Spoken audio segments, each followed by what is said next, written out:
আপনারা নিশ্চয়ই বিকাশ বা এই ধরনের যে ব্যাংকিং অ্যাপ্লিকেশনগুলো আছে সেগুলো ব্যবহার করতে গিয়ে একটা ইন্টারেস্টিং জিনিস খেয়াল করেছেন। আপনি যখন একই রিসিভারকে একই অ্যামাউন্টের পেমেন্ট পরপর করতে যান এবং খুব অল্প সময়ের ব্যবধানে, তখন আপনি নিশ্চয়ই খেয়াল করেছেন যে পরের পেমেন্টটা ফেইল হয় অথবা ডুপ্লিকেট পেমেন্ট হিসেবে সেটা আর করা যায় না। এই যে চেকটা অ্যাপ্লিকেশন সাইডে কিভাবে করে, যে আমি একই ইউজারকে বা একই রিসিভারকে সেম অ্যামাউন্টের ট্রানজ্যাকশনটা খুব অল্প সময়ের ব্যবধানে করতে পারবো না, এরকম একটা কাজ যদি অ্যাজ এ ডেভেলপার আমাকে করতে হয় লারাভেল দিয়ে, তাহলে আমি সেই জিনিসটা কিভাবে করব। এই প্রবলেমটা নিয়ে আমি চিন্তা করতেছিলাম এবং এইটার হয়তো ডিফারেন্ট ডিফারেন্ট টাইপের সলিউশন হতে পারে। আমার কাছে যেই সলিউশনটা খুব ইন্টারেস্টিং মনে হয়েছে এবং খুব সিম্পল একটা সলিউশন আমরা এখানে অ্যাপ্লাই করতে পারি, সেই আইডিয়াটা নিয়ে আমি এই এপিসোডে কথা বলবো। ডেমো দেখানোর জন্য আমরা ধরে নিচ্ছি আমাদের ইউআইটা হবে হচ্ছে এরকম, যেখানে আমরা একজন রিসিভার সিলেক্ট করতে পারবো এবং তাকে কত টাকা পাঠানো হবে সেই অ্যামাউন্টটা আমরা এখানে সিলেক্ট করতে পারবো। এবং যখন আমরা এটা সাবমিট করব তখন আমাদের ট্রানজ্যাকশন পেছনে যা লজিক অ্যাপ্লাই হওয়ার সেগুলো অ্যাপ্লাই হবে এবং আমরা দেখতে পাচ্ছি যে এরকম একটা সাকসেস মেসেজ আমরা দেখতে পারবো। আমাদের যে কাজটা করতে হবে সেটা হচ্ছে এই সেম ইউজারকে আমি খুব অল্প সময়ের ব্যবধানে, হয়তো 1 মিনিটের মধ্যে, আবার সেম অ্যামাউন্ট যদি আমি পাঠাতে চাই, তাহলে এই ট্রানজ্যাকশনটা সাকসেসফুল হবে না এবং আমাকে দেখাবে যে এটা সাকসেসফুল হয় নাই। বাট আমি যদি ডিফারেন্ট একটা অ্যামাউন্ট পাঠাই তাহলে সেটা সাকসেসফুল হওয়া উচিত। কারণ এই চেকিংটা মূলত কেন করা হয়, কখনো কখনো এমন হতে পারে ইউজার হয়তো এখানে ক্লিক করলো, নেটওয়ার্ক ডিলের কারণে সে মনে করলো যে আমার এটা সাবমিট হয় নাই, সে আবার সাবমিট করলো। এটা আমরা আসলে ফ্রন্ট এন্ডে চেক রাখতে পারি যে এই বাটনটা আমি ডিসেবল করে দিয়ে, কিন্তু সবসময় এটা হয়তো ঠিকভাবে কাজ নাও করতে পারে। আমরা পুরোপুরিভাবে ক্লায়েন্ট সাইডের উপর এটার উপর ডিপেন্ডেন্ট থাকতে পারবো না।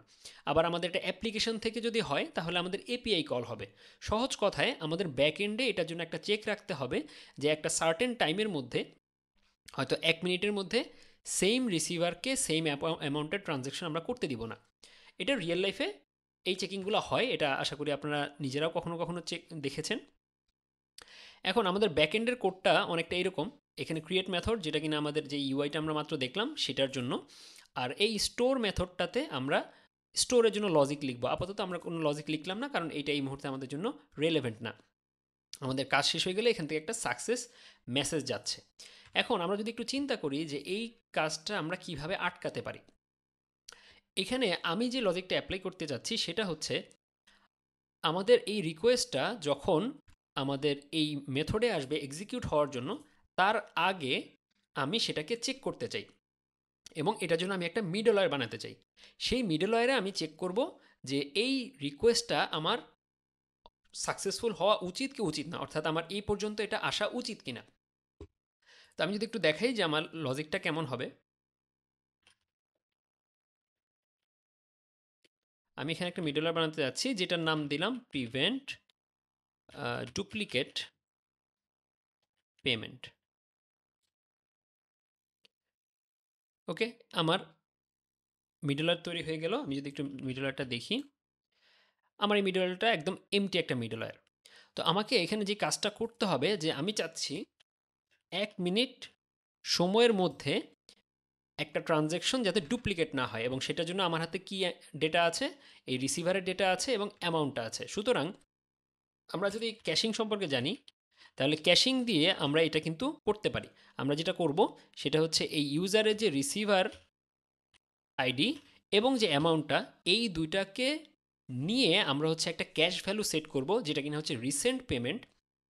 এবং নেক্সট টাইম যখনই আমার পেমেন্ট আসবে তখন আমি চেক করব যে এই রিসিভার আইডি এবং এই অ্যামাউন্ট, এইটা দিয়ে আমাদের ট্রানজ্যাকশনটা হচ্ছে কি না।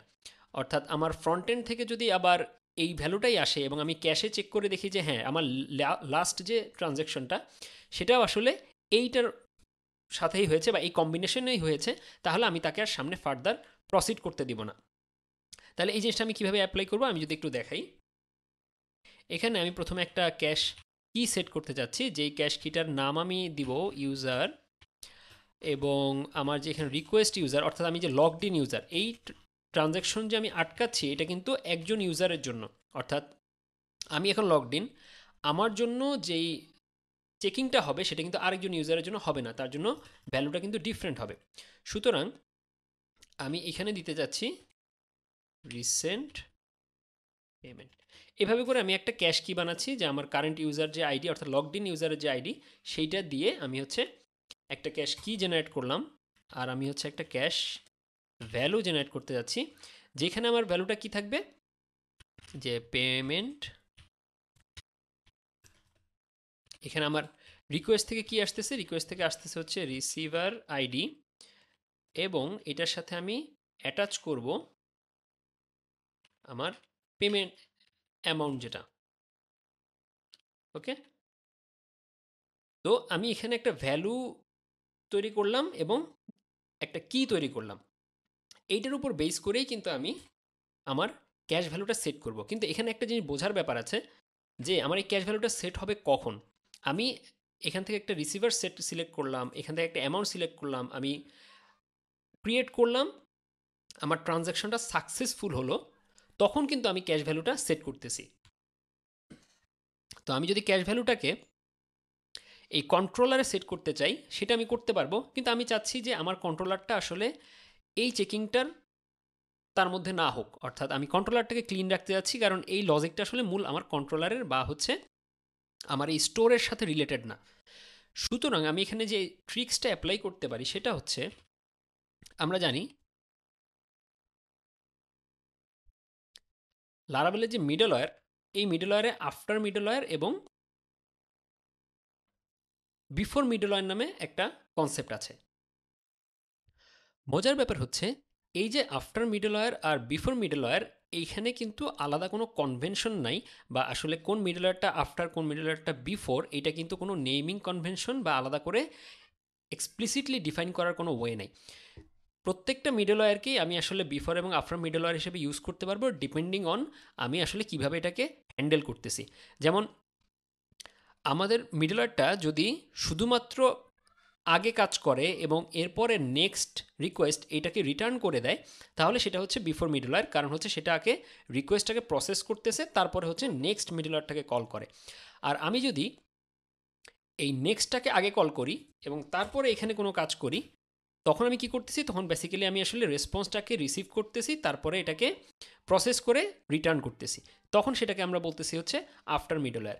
এই যে বিফোর মিডলওয়্যার এবং আফটার মিডলওয়্যার, এগুলো নিয়ে আরও বিস্তারিত আলোচনা করা আছে আমাদের আন্ডারস্ট্যান্ডিং লারাভেল এই কোর্সটাতে। মেগামাইন্ডস লার্নিংয়ের এই কোর্সটাতে যদি যান, তাহলে এখানে লারাভেলের আরও অনেক ইন্টারেস্টিং টপিক এবং জটিল টপিকগুলোকে খুব সুন্দরভাবে এক্সপ্লেন করা আছে, যে বিহাইন্ড দ্য সিন এই জিনিসপত্রগুলো কীভাবে কাজ করে। এখানে অলরেডি যারা এনরোল করেছেন তাদের ফিডব্যাকও দেখতে পারেন। তো এনিওয়ে, এখন আমরা যদি এইখানটাতে আমাদের লজিকটাতে অ্যাপ্লাই করতে চাই, তাহলে আমরা কি করতে চাচ্ছি, যে আমাদের ফার্স্ট টাইম যখন রিকোয়েস্টটা সাকসেসফুলি হ্যান্ডেল হয়ে যাবে কন্ট্রোলারে এবং আমাদের ডেটাটা রিটার্ন হওয়া শুরু করবে, তখন আমরা কি করব, ক্যাশটাকে সেট করব। তাহলে আমি যদি এখানে ক্যাশ সেট করি, ক্যাশ পুট, এবং এখানে আমার যে ক্যাশ কি এবং ক্যাশ ভ্যালু, সেটাকে আমি সেট করতেছি। আমি আপাতত ধরি এটা আমি 1 মিনিটের জন্য সেট করব। তার মানে যখন আমার একটা রিকোয়েস্ট এখানে সাকসেসফুলি এক্সিকিউট হবে বা স্টোর হবে, তখন আমি কি করতেছি, রেসপন্সটাকে এখানে রিসিভ করতেছি, আমার এটা ক্যাশে সেট করতেছি। এর পরের বার যখন নেক্সট টাইম আমার আরেকটা রিকোয়েস্ট আসবে, তখন আমি চেক করব যে এই যে ক্যাশে যে ভ্যালুটা আমি সেট করলাম, এই ভ্যালুটা এবং আমি এখন যে রিকোয়েস্টটা এই মুহূর্তে যে রিকোয়েস্টটা হ্যান্ডেল করব, সেই রিকোয়েস্টের এই যে রিসিভার আইডি অ্যামাউন্টটা কি সেম কিনা। যদি সেম হয়, তাহলে আমি আর ফার্দার প্রসিড করতে দিব না। তার মানে আমি চেকটা করব কোথায়, আমি চেকটা করব হচ্ছে এই জায়গাটাতে। আমি এইখানে চেক করব হচ্ছে ইফ ক্যাশ গেট ক্যাশ কি, এইটা যদি হয় ক্যাশ ভ্যালু, তার মানে আমার ক্যাশে এই যে কিটা আমি সেট করলাম, এখানে আমরা খেয়াল করব যে এখানে কিটা আমরা সেট করছি কিন্তু ইউজার আইডি হিসেবে। সুতরাং এই ইউজারের ডুপ্লিকেট ট্রানজ্যাকশন কিন্তু আমরা আটকাবো, অন্য কোনো ইউজারের না। সুতরাং এই ইউজারের ঠিক আগের রিকোয়েস্টে আমরা যদি ক্যাশটা সেট করে আসি এবং তার নেক্সট রিকোয়েস্টে যখন আমরা আবার চেক করব, তখন কিন্তু আমরা এখানে একটা ভ্যালু পাবো, এবং সেই ভ্যালুটা আমরা আবার চেক করব যে আমার যে এখনকার রিকোয়েস্ট, সেই রিকোয়েস্টের রিসিভার আইডি আর অ্যামাউন্টটা এবং আমার ক্যাশে থাকা অর্থাৎ আগের রিকোয়েস্টের ভ্যালুটা কি সেম কিনা। যদি সেম হয়, তাহলে কিন্তু আমি এখান থেকে রিডাইরেক্ট ব্যাক করে দিব উইথ এরর ডুপ্লিকেট পেমেন্ট, বা আমি আমার পছন্দ মতো যে কোনো মেসেজ দিতে পারি। আর এখানে আমি সাথে একটা ইনপুট এটাও রিটার্ন করে দিচ্ছি। তার মানে আমরা কিন্তু এখানে যে কাজটা করতেছি, আমাদের এই মিডলওয়্যারটা বিফোর মিডলওয়্যার এবং আফটার মিডলওয়্যার দুইটা হিসেবেই কাজ করতেছে। সে বিফোরে চেক করবে কি, যে আমার আগের ক্যাশে কোনো ভ্যালু আছে কিনা, অর্থাৎ আগের কোনো রিকোয়েস্টে বা আগের রিকোয়েস্টে আমার যে ক্যাশ করা ভ্যালুটা, যেই অ্যামাউন্টের ট্রানজ্যাকশন হয়েছিল যেই ইউজারের, সেই ভ্যালুটার সাথে আমি ম্যাচ করবো কারেন্ট রিকোয়েস্ট। আর যখন আমার এটা সাকসেসফুলি এক্সিকিউট হবে, তখন আমি সেটাকে আবার ক্যাশটাকে আপডেট করে দিচ্ছি। তো আমরা যদি একটু দেখি এবার আমাদের এটা কাজ করে কিনা। আমরা এখানে চাচ্ছি এই ইউজারটাকে আমরা একটা 100 এইটার পেমেন্ট আমরা পাঠাচ্ছি, ওকে, ট্রানজ্যাকশন সাকসেসফুল। আমরা যদি সেম ইউজারকে আবার 100 এটা পাঠাই,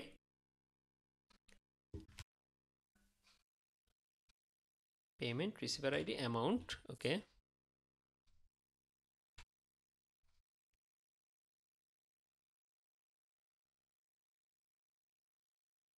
ও আমরা তো আসলে একটা কাজ করি নাই, সেটা হচ্ছে এই মিডলারটাকে তো আমরা ইউজই করি নাই, প্রিভেন্ট ডুপ্লিকেট পেমেন্ট।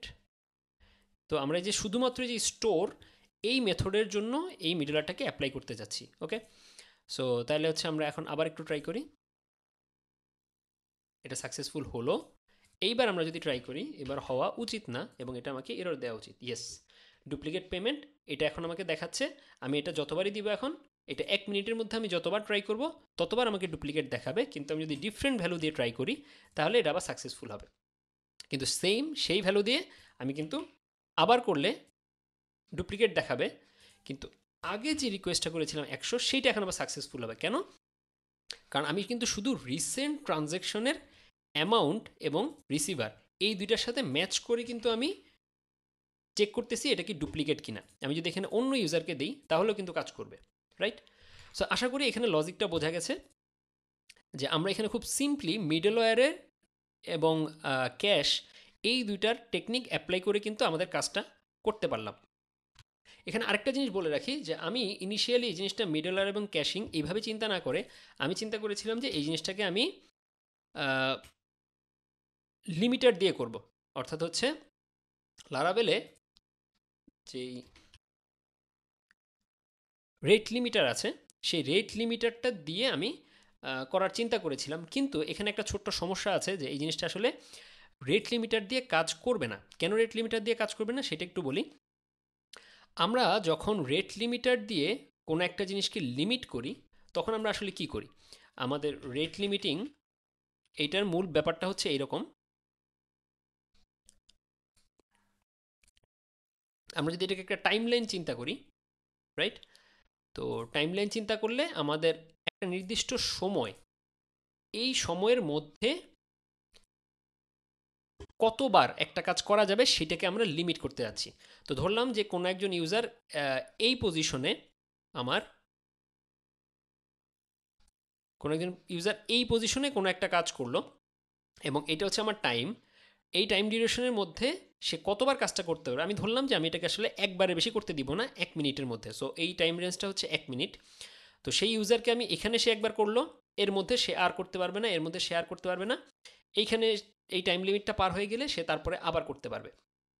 কিন্তু আমাদের এখানে সিনারিওটা দেখেন যে আমরা যদি এই ইউজারকে এই অ্যামাউন্ট দিয়ে রেট লিমিট করতে চাই তাহলে কি হবে, যে আমি প্রথমে 100 দিয়ে ট্রাই করলাম, সেটা সাকসেসফুল হবে। আমি আবার 110 দিয়ে ট্রাই করলাম, এইটাও সাকসেসফুল হবে। বাট এরপর আমি আবার 100 দিলে সেটা আর কাজ করবে না। কেন? কারণ আমার ওই যে 1 মিনিট সময়ের মধ্যে আমি সেম অ্যামাউন্টকে আবার ট্রানজ্যাকশন করতে পারতেছি না, যদিও মাঝখানে আমি আরেকটা ট্রানজ্যাকশন করে ফেলছি। সুতরাং এই জন্য রেট লিমিটের ব্যাপারটা একটু ডিফারেন্টভাবে কাজ করে, যেটা কিনা আমাদের ঠিক স্পেসিফিক এই সিনারিওতে আমরা আসলে প্রপারলি এটাকে কাজে লাগাতে পারবো না।